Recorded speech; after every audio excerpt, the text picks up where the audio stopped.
Hey everyone, well, a new blog has come out for Global College Search Associates, and the topic for this one, although it's a little bit basic, is really meeting the needs of a lot of families that we've heard from recently. Lots of students have been very involved in what's happening in school, catching up with coursework, having had prepared for the digital SAT, and all the changes that have happened with that. As well as now we're approaching AP exams, and so students are kind of caught up in that part of their high school experience as well. So for some families, they haven't really taken that first step and trying to create a list or digging further into the schools that maybe they're considering. So that's what this blog is all about. It's about taking those first initial steps. And we've identified three of those. One is really just how you're creating that initial list, or how you're trying to come up with a list of schools so that you can start breaking it down from considering all 3,000 schools that are in the United States to maybe something that's a bit more manageable. And so we give you some tools and resources to just start building that and asking yourself, what are those sort of 30,000 feet questions about the colleges and universities that you might be considering?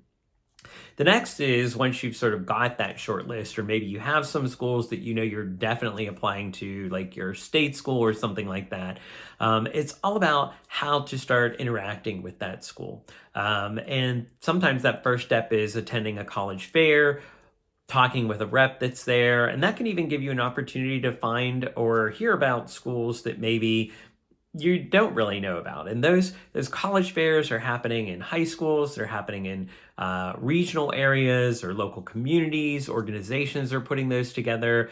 And NACAC, the National Association for College Admissions Counseling, which puts on national college fairs that have been happening over the past couple of weeks. So that can be your at least initial step to start interacting with these schools.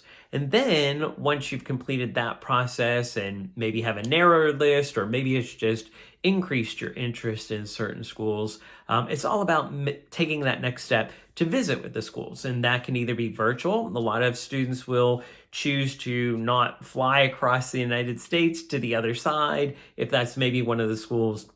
And now they have the convenience of doing that virtually, taking a campus tour, interacting with the admissions staff, trying to figure out a little bit more granularly if this is an actual option for them. And if virtual is not something you're interested in, you're at the stage where you actually went to go and visit, then that's what you need to do. And we even give you some questions that you might think about asking while you're on that particular college tour that we think are important, or that families have found useful to know about these particular schools. And then finally, just overall, whether or not it might be right for you to work with an independent educational consultant like myself.